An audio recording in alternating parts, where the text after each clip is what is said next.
It's one thing to listen to doom and gloom about food and fertilizer shortages, skyrocketing prices, the cost of living, or your job being outsourced overseas or eliminated due to automation.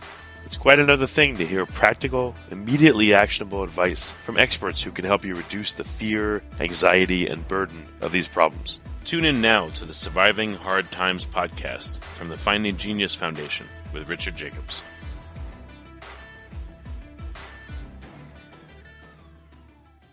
Before we begin, a note from our sponsor. I'm Richard Jacobs, Executive Director of the nonprofit Finding Genius Foundation and host of the Finding Genius podcast.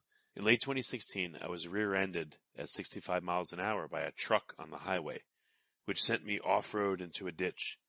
The impact of the collision gave me a concussion and other injuries. At the hospital, a CT scan showed that I had thyroid nodules, which turned out to be cancer.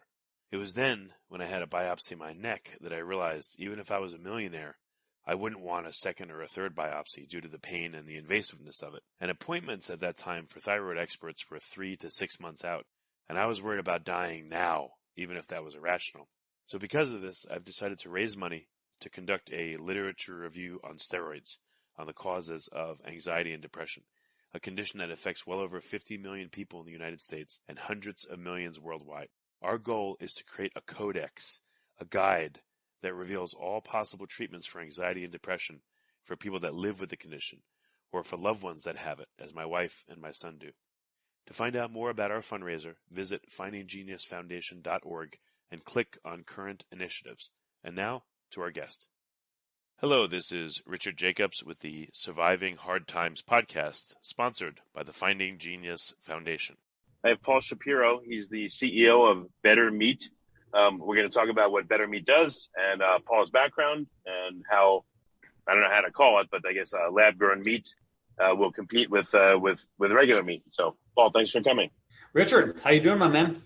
I'm doing good. Yeah, it's nice to meet you. Very good, very good. Let's get to the meat of the matter. Tell me a bit about your background and how did you end up in this industry and forming this company or being the CEO of this company?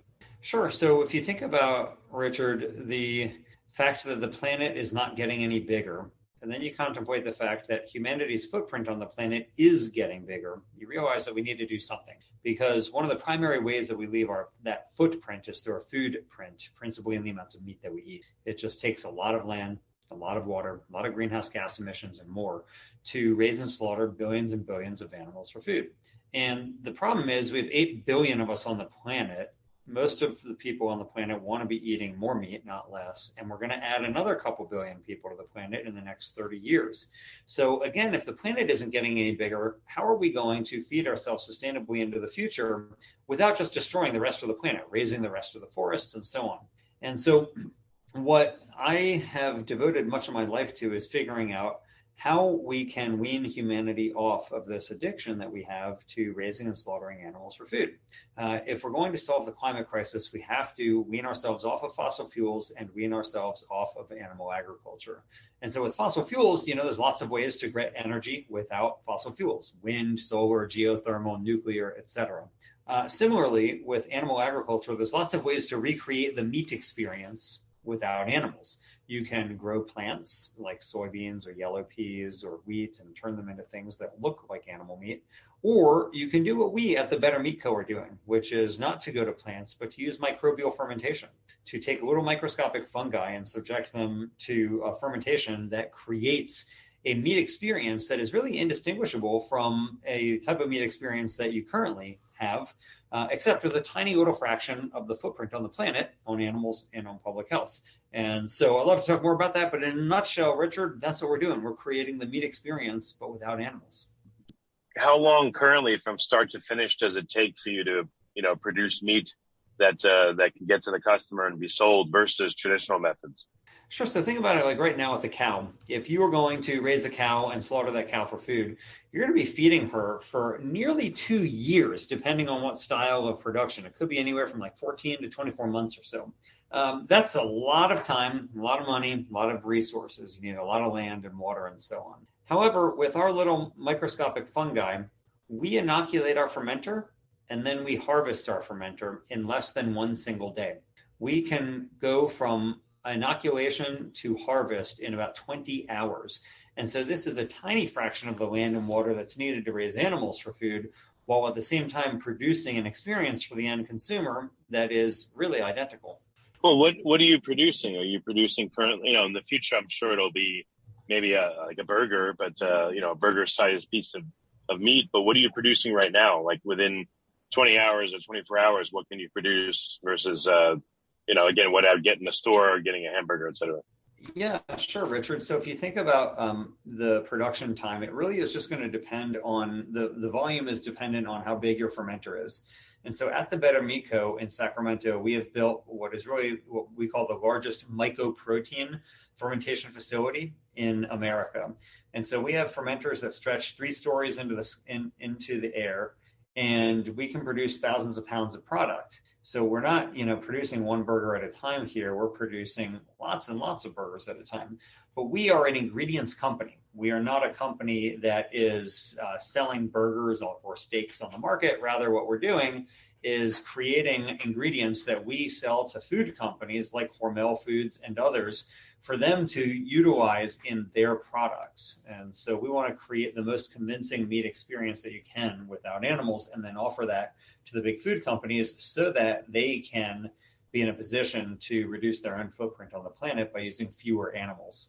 So what are you fermenting? What's the substrate? And again, what does it produce and what does it look like and taste like, et cetera? Well, for people who aren't familiar with fermentation, let me just give like a brief background. So, the first food processing technique that humanity ever invented was fire, right? We started cooking food. But after that, it was fermentation.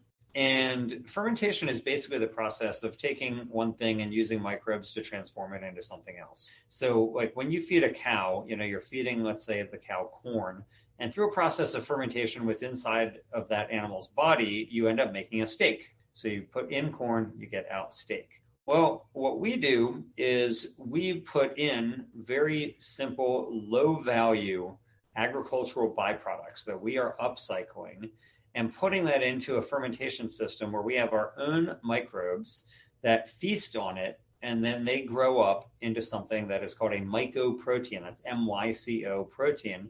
And that mycoprotein really has a meat-like texture. On its own, in addition to a meat-like texture, it also has more protein than eggs, more iron than beef, more potassium than bananas, more fiber than oats, and it naturally contains vitamin B12, just like animal-based meat does. And so we are producing a product now that is superior to meat on an environmental standpoint, on a health standpoint, and it offers the same experience that people are accustomed to having when they put the food into their mouth. Well, same experience. So is it making a patty? Like what kind of experience? Are you making a hot dog-like structure? Are you making a burger-like structure? Like what does it look like?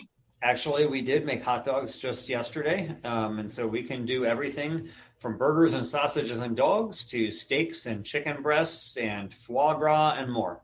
How? Like what's the difference between a burger of one cut versus another? A ground beef type texture versus a steak? How is it different?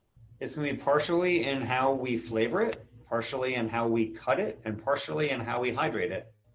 All right, so you're replicating, you think, successfully like the mouthfeel of eating meat and the taste, or like, what are the elements that go into what makes a burger that's satisfying to someone versus not? What have you discovered? In short, what you need to do is make sure that you're getting the right ratio of flavor, fats, and protein. So, typically when people eat a burger, let's say it's like 80-20. So it's 80% muscle, 20% fat. And so with our mycoprotein, it has virtually no fat in it whatsoever. So we have to add fat. And so the key is adding fat in a way that delivers the same type of mouthfeel that you get from a conventional beef burger. And so we're adding different blends of fats to make sure that when we combine the fat with our mycoprotein and then form it into a patty and flavor it like a hamburger, that you're not going to be able to tell the difference. Oh, where does the fat come from then? So we can use various fats, whether canola oil, sunflower oil, coconut oil, and so on. But typically we'll blend them together. Okay, so it's a blend of I guess it sounds like different vegetable oils that constitute the fat portion of the meat. Yeah, that's exactly right.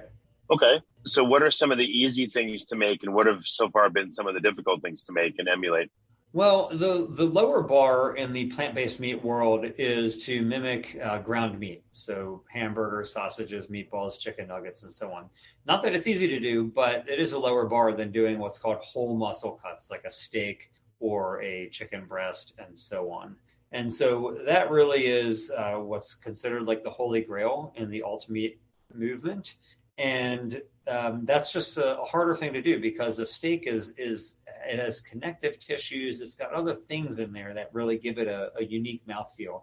And it's hard to do, but we're doing it. And we have a great team of chefs, food scientists, culinary experts, and more who work together to take this product, our mycoprotein that we call Rhiza, and put it into a product formulation that is going to satisfy even the most diehard carnivore.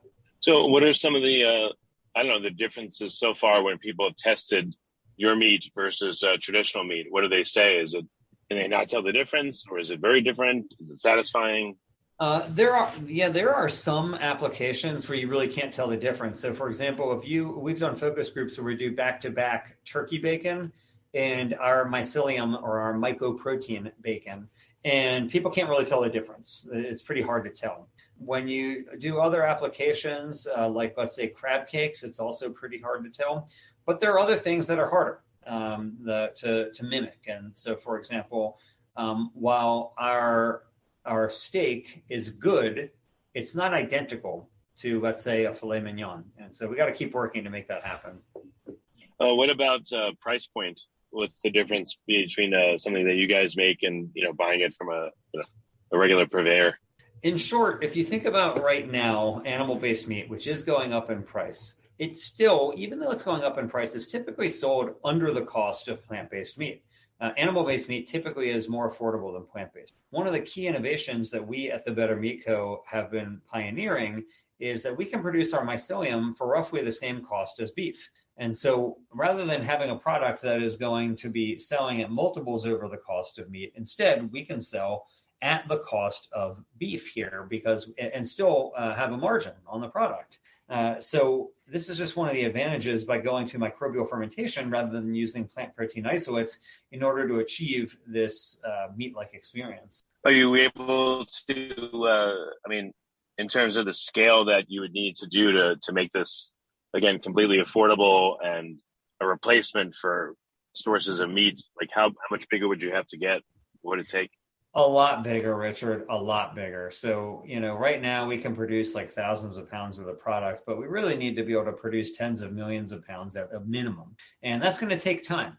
We have to build a full-scale factory. And so in Sacramento, we are now operating our demonstration scale plant where, again, we have fermenters that go 3 stories into the air, but that's great. And we're partnered with companies like Hormel. We've received patent protection and more.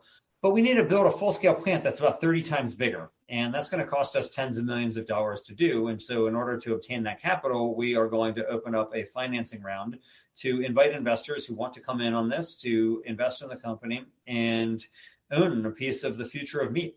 And so we already have the land picked out in the Midwest where we want to build our next facility.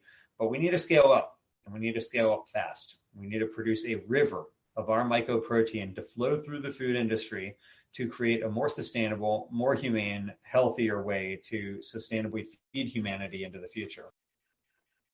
If you like this podcast, please click the link in the description to subscribe and review us on iTunes.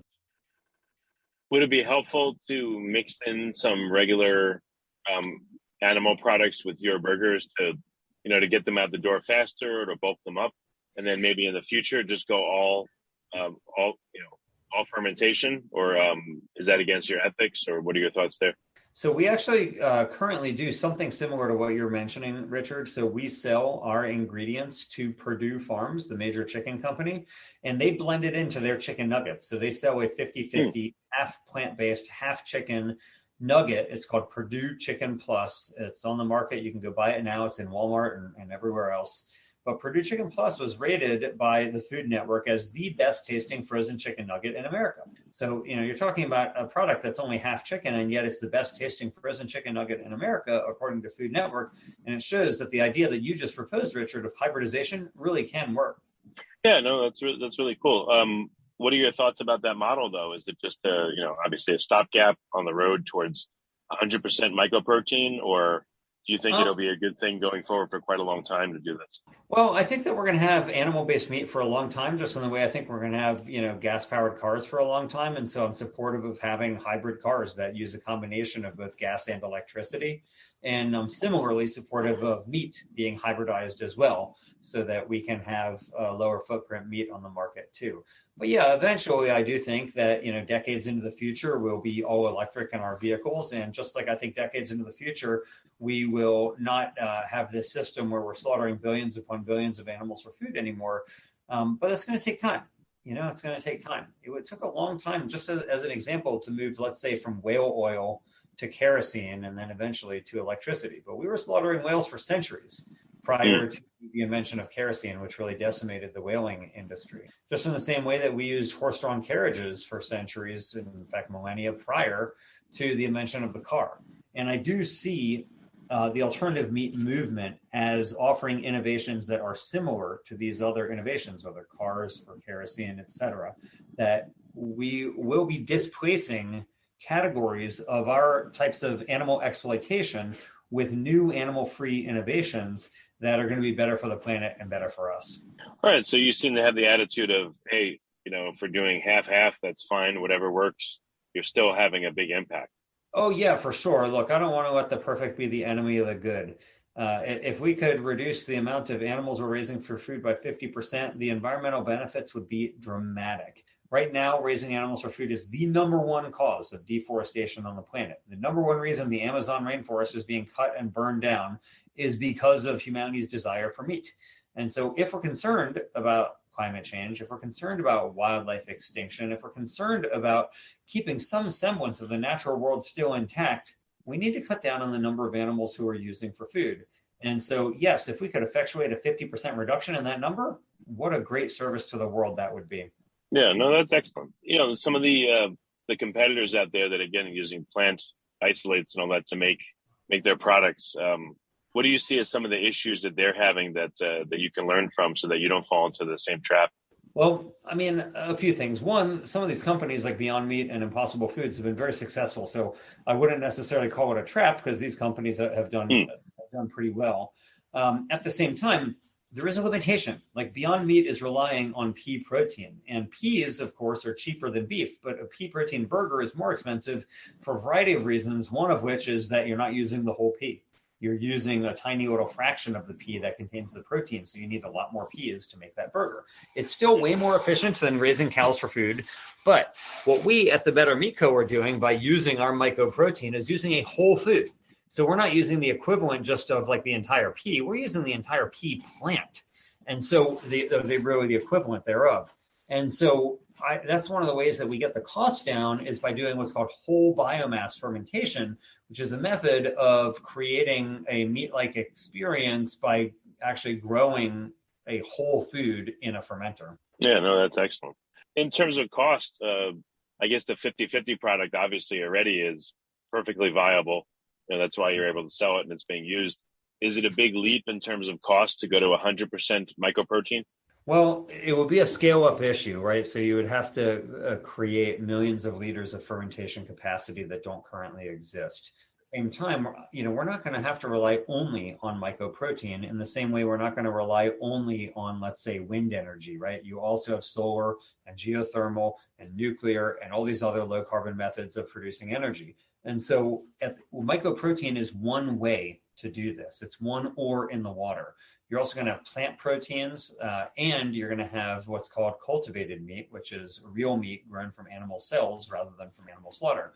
So right now, these are like really the three methods of recreating the meat experience without animals, is using plant proteins, using mycoprotein, and using animal cells. And I think a combination of those three is going to be what's needed in order to truly satiate humanity's meat tooth without animals.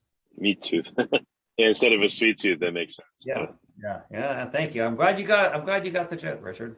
Well, as you can see from the beginning of the podcast, I like the dad jokes. So if we can apply them in this industry, we'll all be better off, I think. I am a big fan of dad jokes, much to the chagrin of many of my coworkers.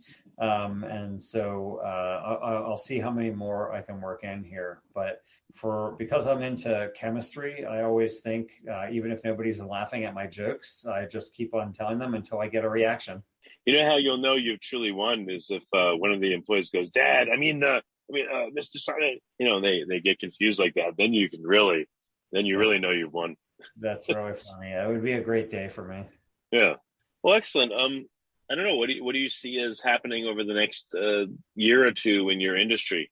Like you said, you're going to be raising money to expand capacity, but are there other innovations that you have in the pipeline that you can discuss that you think you're going to make things a lot better and more scalable? Yeah, plant-based meat has primarily been focused on burgers, sausages, and chicken nuggets. And I think there's going to be a lot more entrance into the marketplace for new products, whether they be bacon, crab cakes, fish sticks. I think there's just going to be a broader diversification of the products that are going to come out on the market that are going to be animal-free. Okay. Well, what's the best place for people to experience your product, and what's the best place for people to find out more about what you're working on? Well, you can get the Purdue chicken nuggets pretty much anywhere, Walmart, Whole Foods, etc.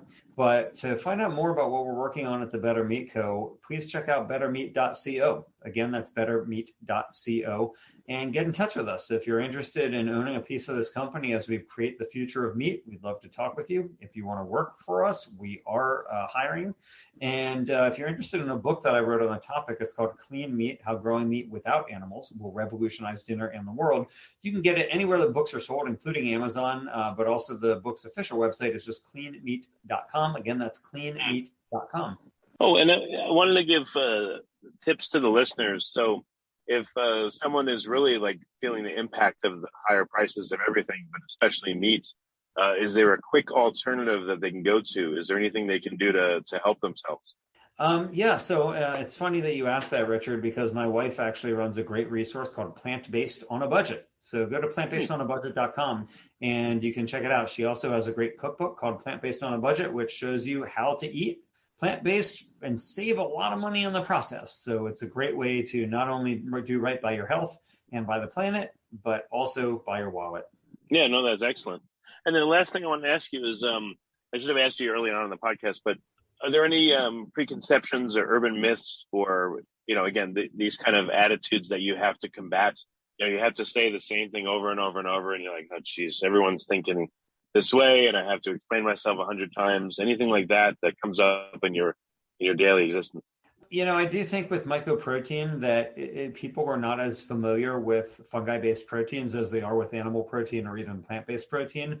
And so it does require a little bit of an explanation. People are generally pretty enthusiastic about trying it, but most people don't think about protein as coming from fungi. And so that does require some explanation. And a lot of the times people think that you're talking about mushrooms because they think of fungi and mushrooms as synonyms, whereas that's not really true. A mushroom is the fruiting body of the fungi, but we do not grow mushrooms here at Better Meat Co. We are growing what's called mycelium, or like the root-like structure that goes underneath the ground.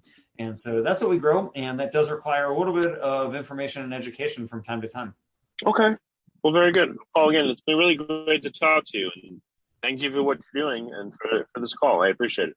Awesome. Really nice to talk with you, Richard. Thanks again.